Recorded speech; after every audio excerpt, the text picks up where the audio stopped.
बच्चों, इस वीडियो में हम पढ़ेंगे चैप्टर द ब्यूटीफुल क्रिएशन, जो कि एक पोएम है।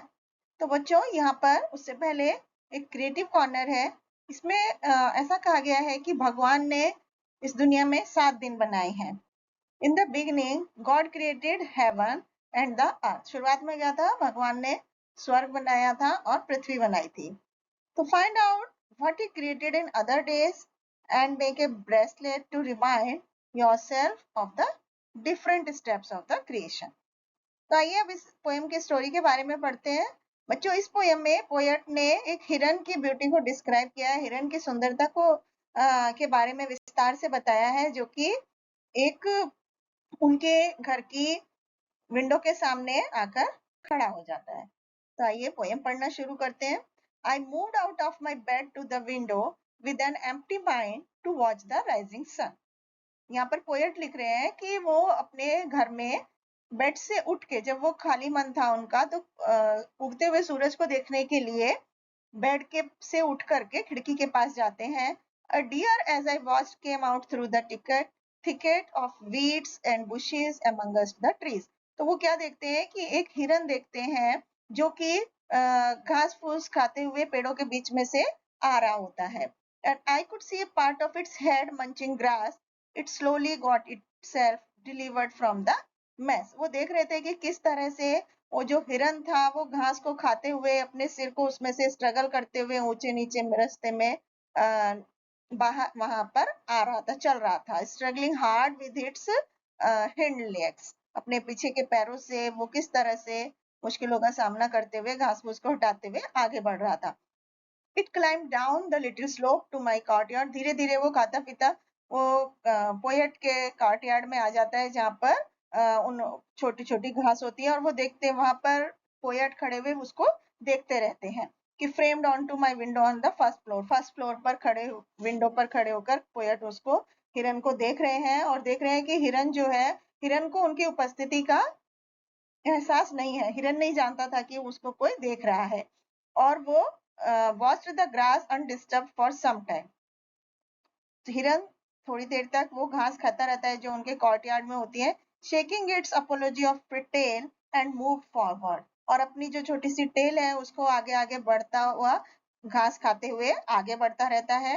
And I could see it raise its head often enough. यहाँ पर पोएट बोल रहे हैं कि वो आगे बढ़ चुका होता है, तो पोएट को सिर्फ उसका हेड ही दिख पा रहा है।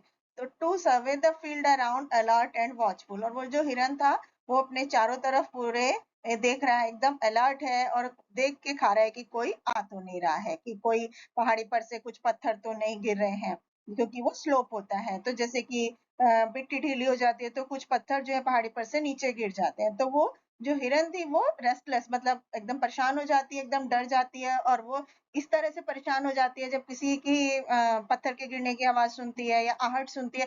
तो जैसे कि कोई प्रेमिका जो होती है वो अपने प्रेमी से मिलने के लिए इंतजार कर रही होती है, ऐसे ही वो जो हिरन है वो घास को खाने के लिए बेताब रहता है।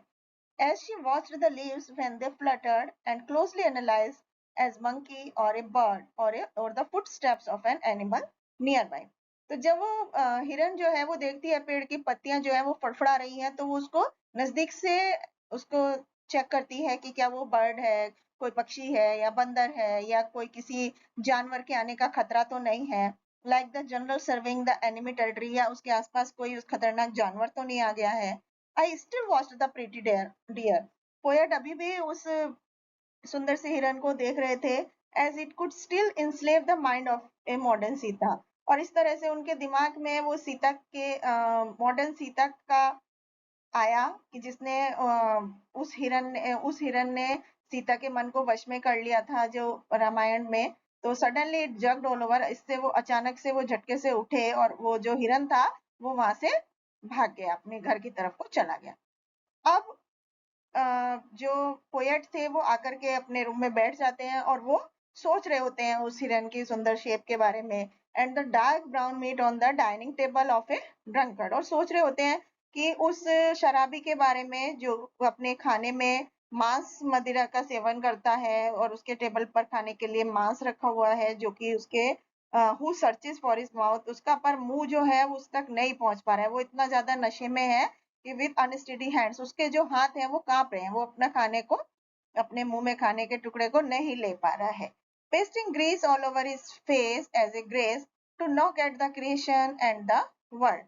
वो क्या कर रहे हैं कि वो कवि के दिमाग में आ रहा है कि उस हिरन के बारे में, हिरन की तुलना वो उस शराबी से करे कि एक हिरन है जो कि एक जानवर होते हुए भी कितना अलर्ट होकर के अपना खाना खा रहा है, और एक ये इंसान है जो कि शराबी के, जहाँ पर ड्रंकर्ड को बोला है कि वो अपने चारों तरफ मतलब उसके आसपास अच्छा खाना भी है लेकिन उसको इतना भी एहसास नहीं है कि वो अपना खाना हाथ से मुंह में खा पाए, उसको इतना भी सेंस नहीं है।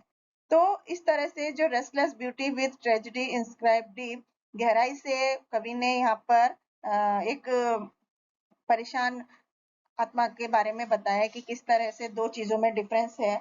Often disturbs the peace of mind, कि किस तरह से, मतलब जैसे एक ड्रंकर्ड का माइंड जो है वो होश में नहीं रहता है और वो उसके दिमाग की शांति को खत्म कर देता है इन अनप्रॉफिटेबली नॉन डिस्क्रिप्ट मूवमेंट्स। इसकी तुलना उन्होंने उस हिरन से की है जो शांति से, मतलब अपने होशो हवास में था जानवर होते हुए भी, और अलर्ट होकर के खाना खा रहा था। तो बच्चों यहाँ पर इससे हमें क्या मोरल सीखने को मिला? इस पोएम के सेकंड पार्ट से पोएट ये इमेजिन कर रहा है खाने की टेबल पर मीट के बारे में। तो बच्चों क्या हमें अपनी टेस्ट बर्ड को शांत करने के लिए किसी भोले भाले जानवर को मारकर खाना चाहिए? तो जबकि हमारे पास खाने के लिए और भी दूसरी बहुत सारी चीजें होती हैं हमारे आसपास। तो यहाँ पर आपको उसके बारे में अपना व्यू लिखना है। Thank you.